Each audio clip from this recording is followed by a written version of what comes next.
అందరికీ నమస్కారం. Telangana residential educational institution society వారు వచ్చే విద్యా సంవత్సరం అంటే 2025-26 విద్యా సంవత్సరం జూనియర్ కాలేజెస్, రెసిడెన్షియల్ కాలేజెస్ ఏవైతే ఉంటాయో అందులో అడ్మిషన్స్ కోసం ఎంట్రన్స్ టెస్ట్ను నిర్వహిస్తారు.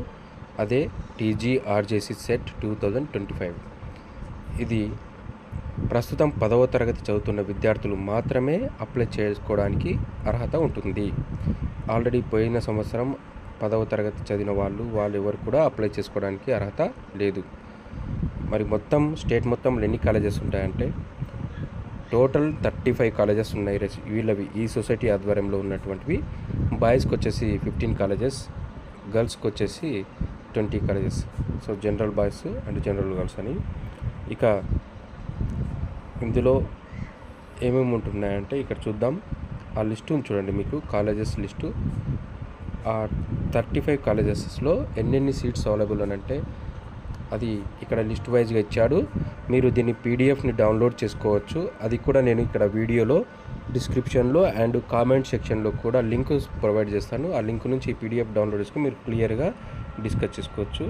మీ కొరకు ఇక్కడ వీడియోలో దీన్ని స్లోగా స్క్రోల్ చేస్తున్నాను అండ్ దీన్ని ఫస్ట్ చేసి అయినా సరే మీరు చూసుకోవచ్చు. ఇక్కడ మీకు ఫర్ ఎగ్జాంపుల్ ఒకటి చెప్తాను.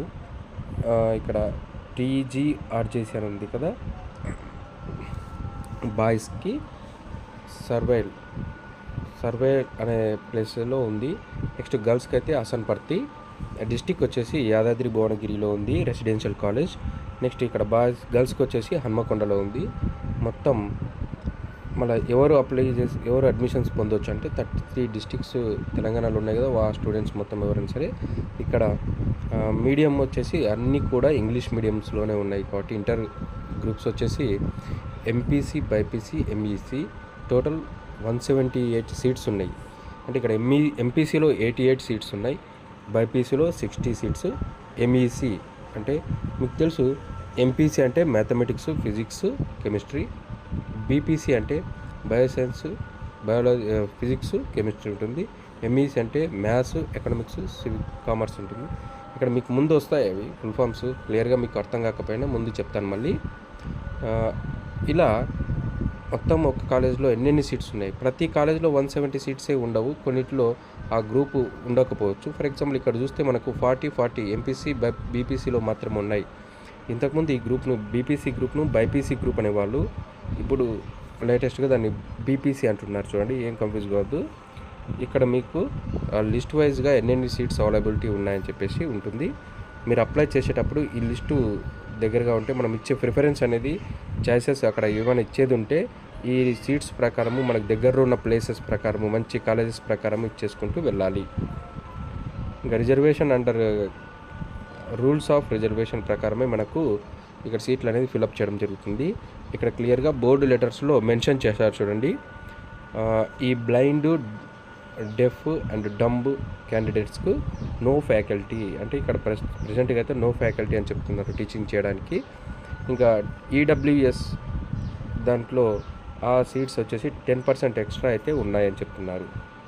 ఎలిజిబిలిటీ ఇంతకుముందు డిస్కస్ చేసాం కదా, ఎవరు అప్లై చేసుకోవచ్చు దీనికని.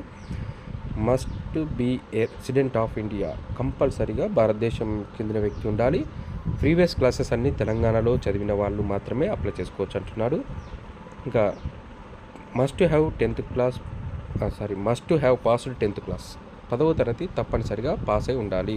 అది కూడా ఎవరంటే first attempt in March 2025 only.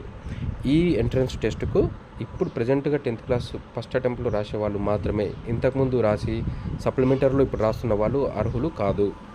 ఇంతకుముందు 10th క్లాస్ పాస్ అయిన వాళ్ళు కూడా అర్హులు కాదు, వాళ్ళు అప్లై చేయాల్సిన అవసరం లేదని చెప్పారు ఇక్కడ. ఇంకా ఓపెన్ కేటగిరీ క్యాండిడేట్స్కి అయితే మస్ట్ బి మినిమం వచ్చేసి GPA 6 అన్నాడు. ఈ సంవత్సరం నుంచి మనకు మార్క్స్ ప్రొవైడ్ చేస్తున్నారు. 6 అంటే ఇక్కడ 60% అనుకోండి. ఇప్పుడు 600కు 60% మార్క్స్ అయితే రావాలి అని మినిమం ఎవరికి, ఓపెన్ కేటగిరీ స్టూడెంట్స్కి. Minority BC, SC, ST and minority క్యాండిడేట్స్కి మస్ట్ సెక్యూర్ మినిమం GPA 5 అన్నాడు. ఇప్పుడు GPA లేదండి ఈ సంవత్సరం నుంచి, మనకు మార్క్స్ అని చెప్పారు కాబట్టి 50% మార్క్స్ అయితే మినిమం ఉండాలి పాస్ అయిన తర్వాత అంటున్నారు. నెక్స్ట్ డేట్ ఆఫ్ ఎగ్జామినేషన్ వచ్చేసి మే 10వ తారీఖు ఉంటుంది చూడండి. ఇది బాగా గుర్తుంచుకోండి. ఈ ఎంట్రన్స్ టెస్ట్ వచ్చేసి TGRJCది మే 10, 2025 ఉదయం 10 గంటల నుంచి మధ్యాహ్నం 12:30 వరకు ఉంటుంది. ఎగ్జామినేషన్ సెంటర్స్ వచ్చేసి ఓల్డ్ డిస్ట్రిక్ట్స్ మొత్తం ఇచ్చారు. ఇక్కడ మీకు కనిపిస్తున్నటువంటి ఓల్డ్ డిస్ట్రిక్ట్స్ అన్ని చూస్ చేసుకోవాలి మనం అక్కడ.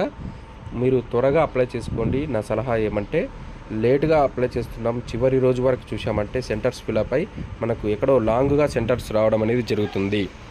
ఇక్కడ మీకు ఆల్రెడీ ఎగ్జామ్ పేపర్ ఎలా ఉంటుంది, సిలబస్ ఎలా ఉంటుందంటే కేవలం 10th క్లాస్ స్టాండర్డ్లోనే మీకు సిలబస్ అనేది ఇస్తారు. మీరు ఏ గ్రూప్కి అయితే అప్లై చేస్తున్నారో ఆ గ్రూప్కి సంబంధించి ఉంటుంది. ఇక్కడ ఎంపీసీ గ్రూప్ వచ్చేసి English, mathematics, physical science, BiPC దాన్ని ఇప్పుడు ఏమంటున్నాం బీపీసీ అంటున్నాం. English, bio science and physical science అనేటి గ్రూప్ ఉంటాయి. గ్రూప్లో సబ్జెక్ట్స్ ఉంటాయి, మెయిన్ సబ్జెక్ట్స్.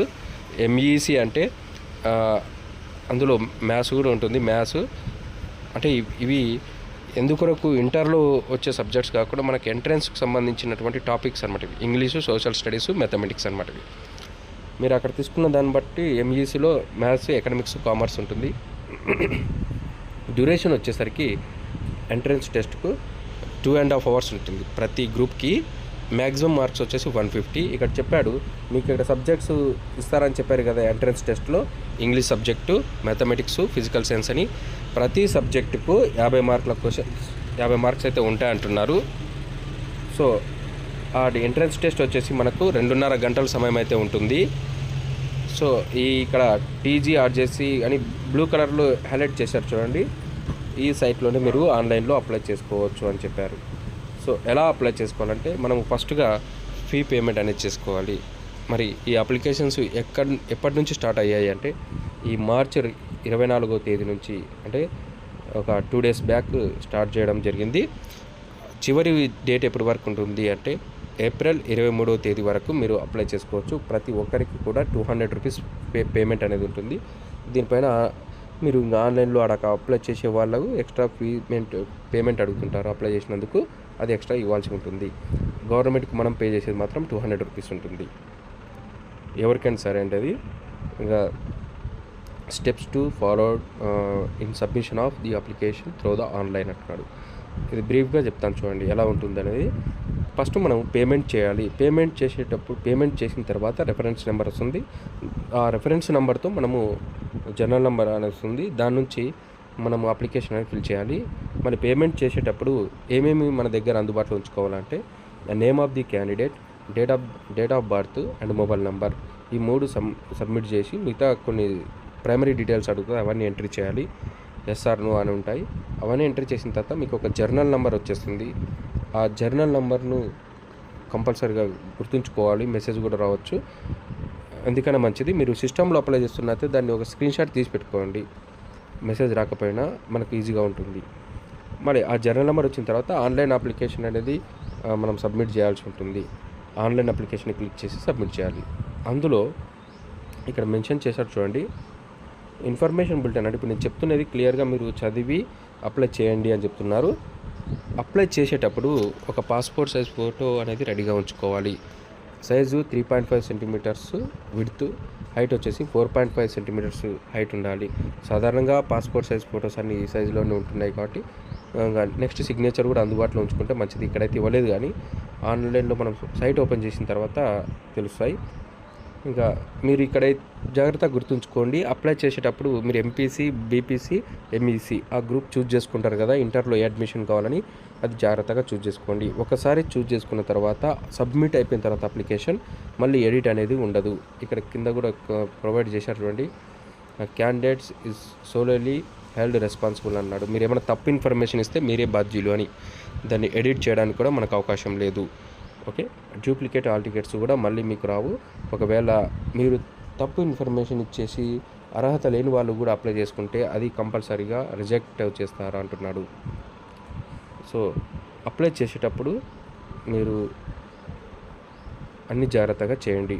ఇక ఇష్యూ ఆఫ్ హాల్ టికెట్స్, ఈ ఎంట్రన్స్ టెస్ట్కు సంబంధించి హాల్ టికెట్స్ ఎప్పుడు వస్తాయంటే before 1 week of the examination. ఈ ఎంట్రన్స్ ఎగ్జామ్ ఎప్పుడు ఉందని చెప్పాను, మే 10వ తేదీ. మే 10కి ఉంటుంది కదా, దానికంటే ఒక వారం రోజుల ముందు అంటే 1 లేదా 2వ తారీఖు నుంచైనా మీరు హాల్ టికెట్స్ డౌన్లోడ్ చేసుకోవచ్చు. Request for issue of duplicate hall tickets will not be entertained. అంటే మీరు హాల్ టికెట్స్ అన్నీ కూడా ఆన్లైన్లోనే డౌన్లోడ్ చేసుకోవాలి. డూప్లికేట్ హాల్ టికెట్స్ అయితే మీకు చేయడానికి రాదు. దాన్ని ఎన్నిసార్లైనా డౌన్లోడ్ చేసుకోవచ్చు ఒరిజినల్ హాల్ టికెట్ని. హాల్ టికెట్ లేకుండా ఎగ్జామ్లో అయితే అలౌ చేయరు అని చెప్తున్నారు. ఇంకా రిజల్ట్ ఎప్పుడు వస్తుందంటే మీరు రాసిన తర్వాత 15 డేస్లో ఇస్తామంటున్నారు. ఒకవేళ డేట్స్ అటు ఇటు కావచ్చు. ఇంకా సెలక్షన్స్ అవన్నీ వచ్చేసి మీకు ఇక్కడ క్లియర్గా ఇచ్చాడు. ఒకసారి పీడిఎఫ్ డౌన్లోడ్ చేసుకొని చూసుకోవచ్చు. అది మన కేటగిరీస్ ప్రకారం ఉంటాయి అవి. నెక్స్ట్ అడ్మిషన్ 1:3కు మీకు కౌన్సిలింగ్ అనేది పిలవడం జరుగుతుంది వచ్చిన సెలెక్ట్ అయిన విద్యార్థులని.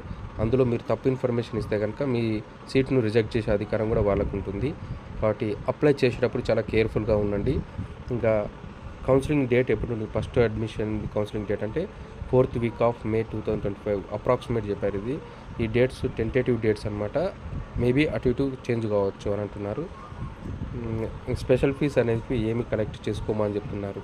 సో మీరు అప్లై చేసేదానికంటే ముందు ఒక అప్లికేషన్ ఫామ్ ఇక్కడ ఇవ్వడం జరిగింది. దీన్ని ప్రింట్అవుట్ చేసి ఇందులో ఉన్న ఇన్ఫర్మేషన్ అంతా మీరు రాసి పెట్టుకుంటే అప్లై చేసేటప్పుడు ఈజీగా ఉంటుంది. సో ఇందులో ఏమేమి ఉన్నాయి? అన్ని క్యాస్ట్ వివరాలు ఉన్నాయి, ఇంకా ఇన్కమ్ వివరాలు ఉన్నాయి, అన్నీ కూడా అక్కడ అడుగుతాడు. కాబట్టి ఎస్ఎస్సి హాల్ టికెట్ నెంబర్ ఇది మస్ట్ అండ్ షుడ్, అది కూడా రాసుకోవాలి. పోస్టల్ అడ్రస్ ఉంది. ఇంకా నెక్స్ట్ కాలేజ్ ఆప్టెడ్ అని ఉంది ఇక్కడ, ఏ కాలేజెస్ అని ప్రిఫరెన్స్ కూడా ఇవ్వాల్సి ఉంటుంది. ఇందాక చెప్పాను కదా లిస్టు, ఆ లిస్టు ప్రకారం మీరు ప్రిఫరెన్స్ కూడా రాసి పెట్టుకోవడం మంచిది. మొబైల్ నెంబర్స్ ఒకటి ఉండాలి. నెక్స్ట్ ఆల్టర్నేటివ్ మొబైల్ నెంబర్ కూడా మీరు పెట్టడం బాగుంటుంది. నెక్స్ట్ పాస్పోర్ట్ సైజ్ ఫోటో కూడా దీని మీద అతికించేదానికంటే సపరేట్గా పెట్టుకోండి. ఇన్ఫర్మేషన్ అయితే మీరు రెడీ చేసి పెట్టుకోవాలి. ఇది ఓఎంఆర్ షీట్లోనే మీకు ఇట్లా బబ్లింగ్ మెథడ్లో ఉంటుంది ఎంట్రన్స్ టెస్ట్. కింద లాస్ట్కి ఇక్కడ మీకు మోడల్ క్వశ్చన్ పేపర్ కూడా ఇవ్వడం జరిగింది. ఈ మోడల్ కొన్ని క్వశ్చన్స్ ఇవ్వడం జరిగింది చూడండి, ఇలా వస్తాయని చెప్పేసి. ఓకే, ఇంకేమైనా డౌట్స్ ఉంటే లాస్ట్లో నా మొబైల్ నెంబర్ ఇస్తాను, దానికి మెసేజ్ చేయండి, రిప్లై ఇస్తాను. Thank you for watching.